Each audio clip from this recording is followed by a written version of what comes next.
Mary Roach, welcome to the show. Thank you.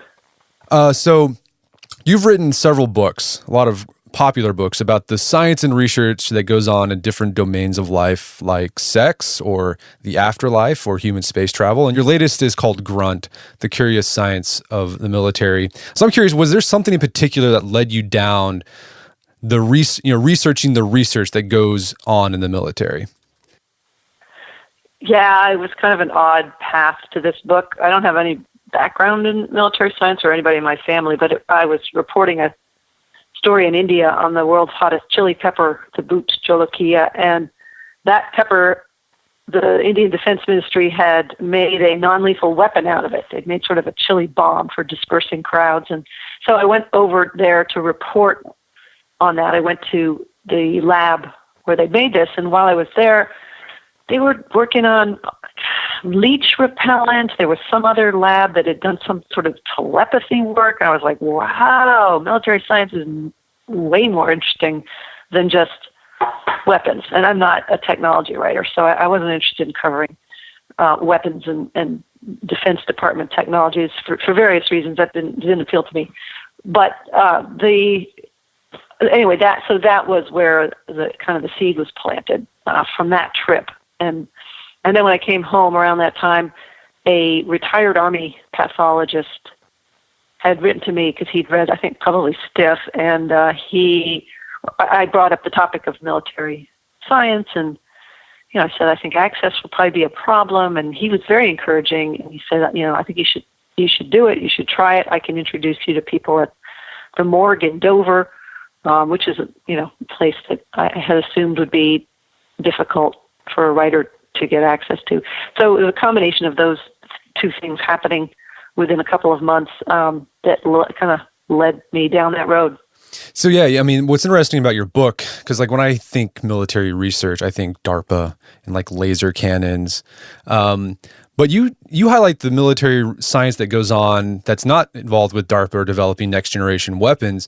And what I found surprising was that it seems like there was just tons of different research branches in the military for very specific facets of military life.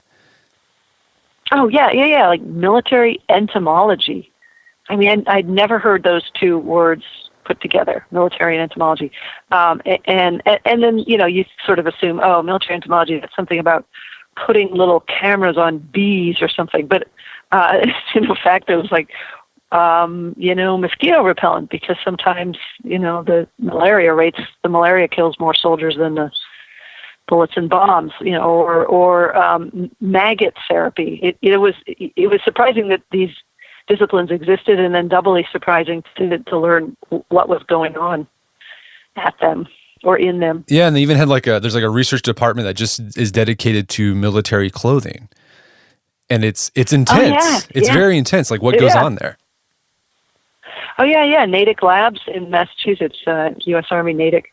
It's not just a lab; it's like 5 labs. There's the flame resistance lab, and there's the chemical shedding lab, and there's the mosquito repelling part, and then there's the how do you keep all this stuff from washing off, and how do you get these things to work well together, and and then there's the design studio. There's actually fashion designers that have to put this stuff together. I mean, they're really more like engineers than designers, but they're definitely, doing it with an eye toward, does this make do soldiers feel okay wearing this? Because if you feel like you look really stupid, it's not good for morale. So uniforms play a role in morale, and so that's a concern. So yeah, just an amazing amount of work goes into this outfit that you see these men and women wearing when they're walking through the airport. And is there any coordination between these different research departments, or is it all it's pretty insular? There's a tremendous amount of coordination because, like in the case of a uniform, if you do something to a textile to make it flame resistant, and that counteracts its ability to shed chemical weapons or repel mosquitoes, or it makes it non-breathable, then everything kind of falls apart. So all of these different technologies have to play well together, and so everything is tested to work with other things, which is kind of the biggest challenge of it, is making sure one department's development doesn't mess up another department's invention. Yeah. If that makes sense. Yeah, that makes sense. So throughout the book, you each chapter is dedicated to a different facet of military research, and one chapter is about the research that's gone on in making vehicles that can withstand blasts from IEDs in the wars that are going on in Afghanistan and Iraq. Can you explain how military research are trying to figure out what happens to the human body in a vehicle that sets off an IED? Sure. Yeah. The military's challenge with vehicles is that they show up with the vehicle from the last conflict, the last war, and frequently the weapons have changed. And in Iraq and Afghanistan, you had, like you said, first you had roadside bombs, and then the insurgents started burying them in the roadway, and so the military needed a better vehicle. And because Humvees were really not cutting it, it was bad. And so you've got these contractors who are saying, here's my prototype vehicle. It's great. It'll save everyone's life. Well, how do you know that?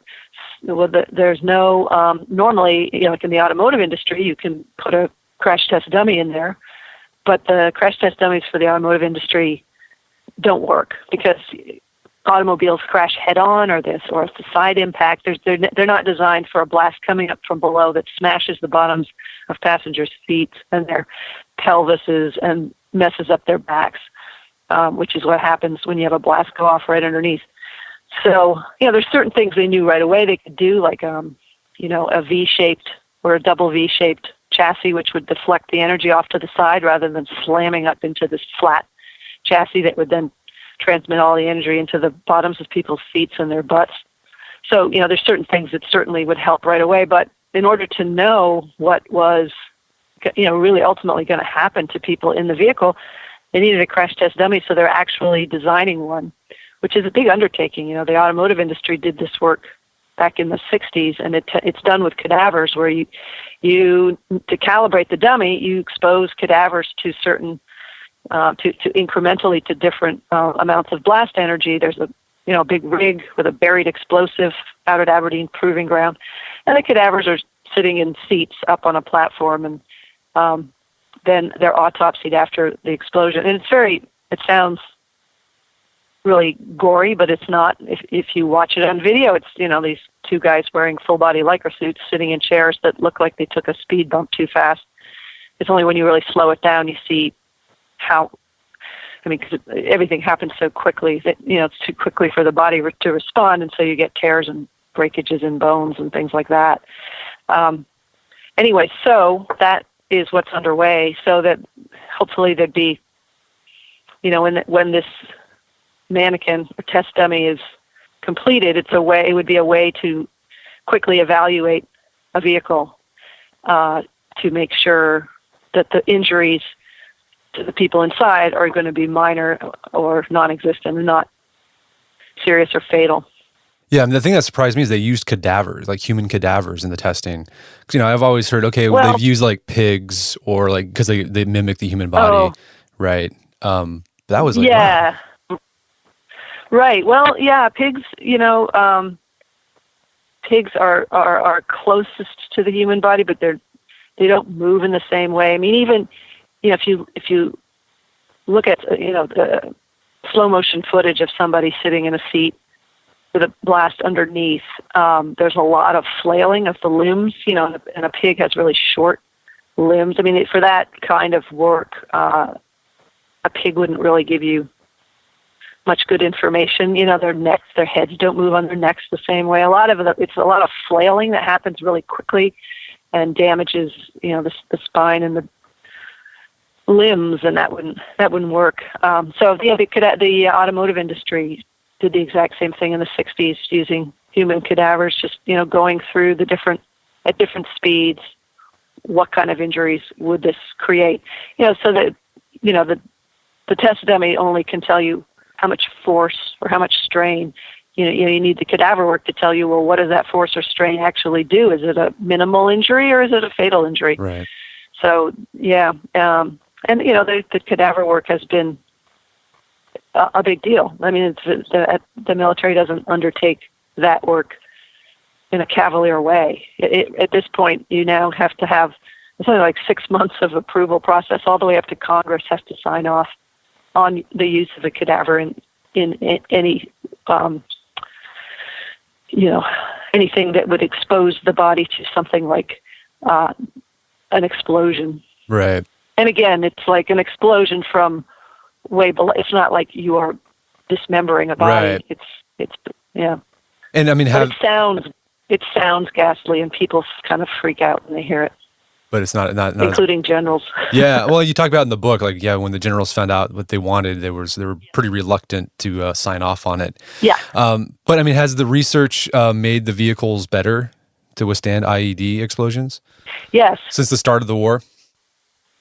Yeah. Oh, yeah. Yeah. I mean, the Strikers and the MRAPs are way better than Humvees. Yeah. I mean, a Humvee, it's fine if somebody's just shooting a gun at you, but for RPGs and IEDs, they were not up to the task. And yes, these vehicles are much, much better. Yeah, they're much better. The problem is you can't roll them out instantly, and the time it takes to get them, test them, get them, procure them. People are being blown up, so it's not ideal, but it can't really happen instantly. So.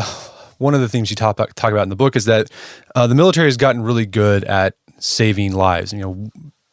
Injuries or wounds that would have been, lethal, 20 years ago, we can save that person now. But as a consequence, we have, more individuals with PTSD, amputations, individuals with prosthetics, and like the prosthetics have gotten a lot better. Because of the wars in Afghanistan and Iraq, which has helped civilians as well. But another area, an injury that no one ever talks about, but that the military is actually researching, is an injury that is to a soldier's genitalia. And when I thought about it, I was like, of course that would happen if you were blown up by an IED in your vehicle. Yeah. So I'm curious, how widespread is the injury among vets in the Iraq and Afghanistan wars to their genitalia? The figure that I was given for the, and I can't remember, I think it was Operation Enduring Freedom anyway, it was like for 18,000 amputations, 300 genital injuries. So it's still a small number. Obviously, the first thing that gets blown up is your foot. The higher up you go, the bigger the explosion has to be. So, and for a long time, and even now still sometimes, but for many decades of military conflict, if the explosion was so big that it would reach the pelvic region, you didn't survive. So now, like you said, people are surviving, but it's still a small number compared to more conventional injuries to the limbs. And how does these sort of injuries affect a vet's life after the war? Oh, it's well, depending on. It's devastating in a variety of ways. I mean, like the guy that I talked to, who had stepped on an IED, and he had damage to both legs, missing part of both legs, and some damage to the penis, specifically to the urethra. He said, when he's waiting for the medevac helicopter, he said I said this half jokingly. I said, if my penis is gone, just leave me here. And he said, I wasn't serious, but on the other hand, I haven't had kids, and I want something to do that with. And also just something like, they were repairing his urethra, and they could have done this thing where they just thread it through the taint, right? The space between your penis and your butt. But then you got to pee sitting down, and like, that's a big deal. I mean, it's easy to dismiss something like that and like, oh, big deal, as long as you can walk. But then, on top of that, how it affects your relationship. I mean, it's hard enough for families to get through the aftermath of a serious combat injury when it's just, relearning to walk or getting used to prosthetic. But when it's, it also involves your sex life, that's huge. And it's something that it's too easy to dismiss it as a lifestyle factor. And it isn't just genital injuries. It's like if somebody's lost part of both limbs and a hand, well, what sexual positions work? Like how do you have sex? Or, there are resources that kind of address this stuff in a really straightforward way, but there's not a lot of people who are on staff at Walter Reed to share that information, and there should be a couple of people. That's just what they do. It should be just, that you make an appointment with this person who says, it's going to take some adjustment, but you can still have a great sex life. Here's a couple of things you could buy. Here's a couple of things you could try. Just talk about it in a matter-of-fact way. And the military's been a little uncomfortable with that, and has needs to kind of get up to speed on making those people part of the staff and part of the process. Right. And also the drugs that veterans take, make it harder to get erections, antidepressants and painkillers, and that does a number on your sex life too. So, anyway, like one of the themes in your book seemed like the military's gotten really good at keeping soldiers alive after a severe, but they haven't really spent much time. Like, okay, what after that, right? Like, what do we do with these guys after that point? Yeah, exactly. I think that's, it's understandable that the priority is to keep them alive, but I think, there may have been some underestimation of the long-term after effects and how important it is to address that. Yeah, and in your book, you were talking about how the military is experimenting with penis transplants, and like you mentioned in the book, it was like February 2016. Like they're about to, but like they actually did one. It wasn't the military, it was some other group, but like that's been done now. Yeah, it was at Massachusetts General Hospital. They did it. Theirs was a cancer patient. The Johns Hopkins, the one that I wrote about in the book was at Johns Hopkins. I mean, the cadaver work was being done, and their patient, and they have somebody who's a recipient who's ready.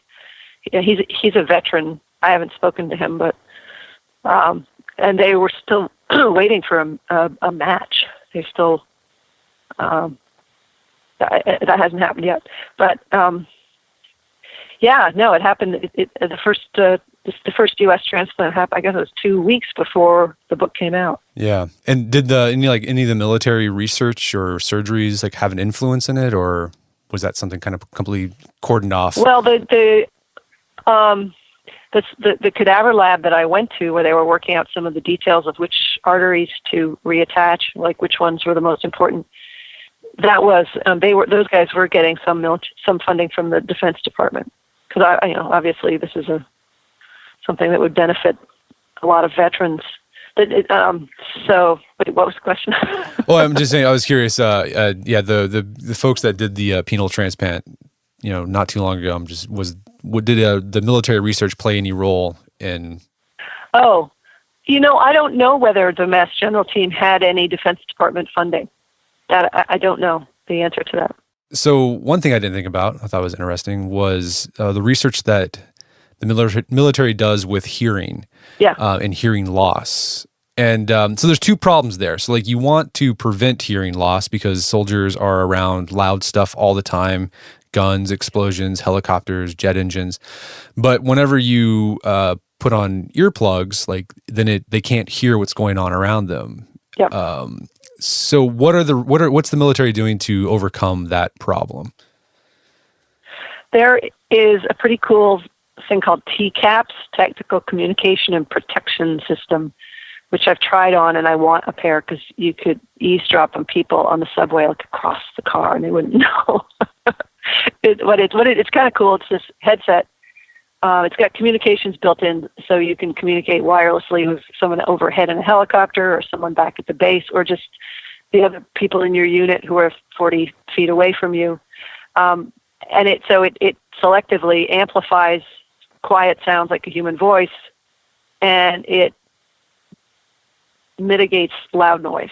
Like it takes noises, kind of processes them and reproduces them, either quieter if they're loud or louder if they're soft. And it just makes all the difference, because nobody, if a firefight breaks out, if things go kinetic, as they say in the military, the last thing you're worried about is like, oh, where's my hearing? Where's my hearing protection? I got to get, you're not, that's the last thing on your mind. And you can't predict when the loud noise is going to happen. And nobody's going to wear hearing protection for 6 hours on patrol. They're just not going to wear that stuff, because they lose their situational awareness. They can't tell a car driving up behind them or somebody saying something to them from 20 feet away. So they're not going to wear it, even though they're given it. So everybody should have this system. It'd be great. Obviously, it's expensive, and it's the priority has been special operations teams and people who need it most. But hopefully, everyone who needs it will soon get it. Yeah, one of the hearing loss issue, like, I never thought about that, but like, that is a problem. Like, I think you talked about how I think it was a SEAL saying, like, he was with a bunch of his buddies. Like, this is like the thing I hate the most. Is like, we're sitting at a table and like we can't hear each other trying to have a conversation at dinner time, or when we talk, we have to like yell at each other. Yeah, exactly. And he said, because he goes, when I was talking to him, I was asking a lot of questions, because he's I believe he was a sniper. I wasn't entirely sure, but I was asking him stuff about that, and then and he said, "This is the hardest part." And I thought he was talking about, like, people and their stupid assumptions and questions. I'm like, yeah, I get it. And it turned out he was talking about a loud restaurant, because it was a dinner and there are a lot of people in a small room. He's like, you look around, look at these guys. You can see them. They'll start to just go, just nod, and they'll withdraw from the conversation because they can't hear anything. Yeah.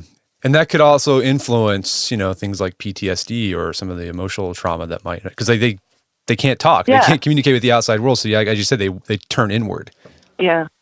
Yeah, exactly. And you feel, I would imagine you feel isolated enough coming back from an intense scenario like special operations or any deployment, really. You feel apart from the average everyday people who surround you, and now you also can't really hear what they're saying in a loud room or even in a quiet room. So I would think you'd be even more isolated and depressed. So I would think it's kind of a force multiplier, as they say. Right. So another section you devoted the book to is the military's expensive research project during World War II. And it's developing the perfect stink bomb, basically, is what they were trying to do. And the amount of money they spent on this is, I forgot what it was in today. It was like over $100 million in today's dollar value. Why did they spend so much money on an object used by ninth grade pranksters? It was actually the OSS, precursor to the CIA. So we have to blame them for this one. I think because they had a big budget, and it was the research director's pet project. I think he thought, this is quick and easy, and it was something to specifically for, it wasn't really I called I made a reference to stink bombs in the title of the chapter, but it was actually a stink paste and a stink spray or paste that you would squeeze onto surreptitiously as a citizen in an occupied country like France, say. You would sidle up to some German officer and spray this stuff on his uniform. And the idea was to humiliate and ostracize him, to ruin his morale. So it was looked upon as a simple and cheap thing to get into the hands of motivated citizens in occupied countries. It didn't turn out to be simple or cheap. A tremendous amount of work. First of all, they had to figure out what is the most dastardly, awful scent. The original idea was something that would smell of a very loose bowel movement, to quote Stanley Lovell, the OSS research director. That morphed into something. They changed it to make it something unfamiliar, horrible but unfamiliar, which would be sort of also bewildering and alarming. So people would think, wow, that man really smells horrible and scary. But then they had all these problems with the delivery system. There was backfire. There was dribble. There was leakage in the warehouse. There was all manner of, and so there's just rounds and rounds of testing and reformulating and redoing the packaging. And in the end, they never deployed. They never used them. They were in the catalog, and actually kind of amazed me that there was OSS had a catalog. I would have loved to see that. I couldn't find any copies of the OSS gadget catalog, but they apparently there was a big demand for it. They made, I think, 200 of them, never deployed them, never got them out, because 17 days after the final report, the bomb was dropped on Hiroshima, and that was the end of the war. So, and I tried to find a remaining tube. I think they probably are somewhere at Aberdeen Proving Ground. Somebody said they ended up, but I didn't have any luck with those folks locating any samples. However, the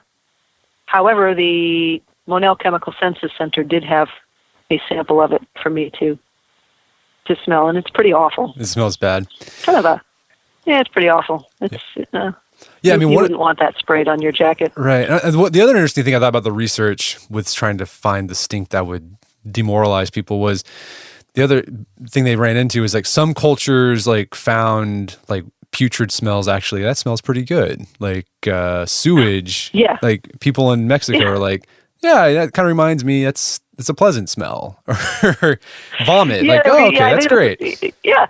Yeah, and then one of the questions they had, they'd say, it was very specific. Do you find this scent to be, and one of the options was wearable and edible. And for dirty feet, vomit, sewage, there'd be at least 3 to 10% in a lot in various cultures that would say, I'd wear that as a perfume. Yeah, kind of like that. Yeah, so to find something that was universally loathed and feared was a challenge. They ended up with U.S. government standard bathroom malodor, which was a chemical compound developed to test latrine deodorants. You needed something that approximated a field latrine. This was in World War II. You needed something that smelled that bad so that they could test the deodorizers. So that was the winner that almost every culture couldn't bear, or every culture found it not only off-putting, but scary. Yeah. So, okay. Yeah, so that in more recent stink malodorant non-lethal weapons work, that's been the one they started with, and then they doctored it up with a few other compounds. And then do they use stink bombs today in the military at all, or? The 1998 was the project where they were looking for the universally loathed scent, and Monell Chemical Senses Center did this work. They came up with something called stench soup. I have a sample in my closet that I haven't dared to open in a box, in a tube, double bagged. But I asked the researcher, Pam Dalton, what has the military done with this? It's your basic non-lethal weapon, as in clear terrain, get people out of a compound, disperse a mob. It's that kind of a device. You can also use loud noise and flash bang bombs. There's various ways to do it. I don't know where they've deployed this stench soup. She didn't either. She said I gave them the formula, and what they did with it, I don't know. Okay. So I don't know if it's used. Okay. So, and then the other area you talk about in the book is sleep. And this has been, I guess the military has researched a lot about sleep, because the one hand, they want their soldiers to be able to go without sleep, because sometimes battles can go on for more than 24 hours. But at the same time, sleep degrades performance significantly. So what's the research going on there? Is the military trying to figure out ways to allow soldiers to go without sleep but still maintain peak performance? For a long time, up until quite recently, there was a lot of work into alternatives to caffeine, like compounds that might enable someone to stay awake without degrading performance. And they didn't really come up with anything. There's not right now. The drug of currency is caffeine. That's where we're at after all these years. They haven't. So there was work. There's something called. I'm going to mispronounce modafinil? Because I didn't really. Yeah, exactly. Yeah. Exactly. Nobody, and I don't know exactly whether it just wasn't doing what it was supposed to do or whether there were side effects, but you don't hear about modafinil much now. It's caffeine and it's coffee and Red Bull. So, and the priority now is kind of shifted to let's try to protect sleep. Let's find ways to work sleep into a soldier's schedule, whether it's like power naps or and also there's been some work on, because circadian rhythm is interesting in that young people's, when they're awake and when they're sleepy, it shifts over the decades. Like when you're a teenager or in your 20s, you tend to be wide awake till midnight, 1 a.m, and you want to sleep until 9 or 10. And when you're in your 60s and 70s, you're nodding off at 9 o'clock and waking up at 5. So, and unfortunately, the military tends to have early wake-up calls, whether it's boot camp or combat. You're getting up at dawn or earlier. So, it's been really hard for young men and women because they're just not built for that schedule. So There's been some work done pushing the wake-up call during training a little bit later, allowing them to stay up a little later and sleep a little later. Yeah. Because they're going to stay up anyway. They're all like just lying in their bunks wide awake. On their smartphones. On their smartphones, exactly. Right. I mean, but you did mention, I guess they thought about this idea. There's some animals that can stay awake. Like one part of their brain stays awake while the other part sleeps. Like I guess ducks do this. They can keep an eye out. And so they thought, well, maybe we can somehow do something where we can get soldiers to be able to do that. Well, that was a DARPA idea. DARPA tends to be just the outside the box futuristic brainstorming entity. And there was a paper I came across that talked about, what ways could we modify the human body? What way could we learn something from research into animals, and could we apply this in any way? And one of the things they talked about was animals that sleep with one hemisphere of the brain and are alert with the other. Like marine mammals, because they have to swim to the surface to breathe, while they sleep, they're still doing that. So they've got part of the brain awake. And some ducks and geese, I think it was also geese, they'll sleep in a group, and the ones on the perimeter seem to be sleeping with half the brain and looking out for predators with the other half. So, somebody mentioned what if we cut the connector between the brains so that people actually have independently functioning brains and we could train them. But nobody's advocating doing that at this point. It was just DARPA funded some research into the mechanism in these creatures. So DARPA that's being as far DARPA. as it went. DARPA being Defense. What does DARPA stand for? I don't remember. Defense Advanced Research Authority. I don't know. Yeah. I've dealt with DARPA very little. DARPA is, initially when I started the book, I thought I will be living at DARPA, but DARPA is kind of an office that funds university work. They don't really have their own. Their own labs. Labs, and they fund various things. A lot of it out of the realm of what I was covering. You were covering sort of more like weapons. Yeah, you were covering more of the everyday stuff that affects soldiers right now. The human experience, exactly. The kind of the human experience of deployment and combat. Yeah. Well, Mary, this right now. Yeah. Yeah. Well, Mary, this has been a great conversation. Where can people learn more about Grunt? Oh, they're just website maryroach.net, but there's tons of articles and reviews on the internet they could check out, or just go blindly buy a copy. Yeah. All right. Go to Amazon. Just click now. Buy now. All right. Well, Mary Roach, thank you so much for your time. It's been a pleasure. You bet. My pleasure.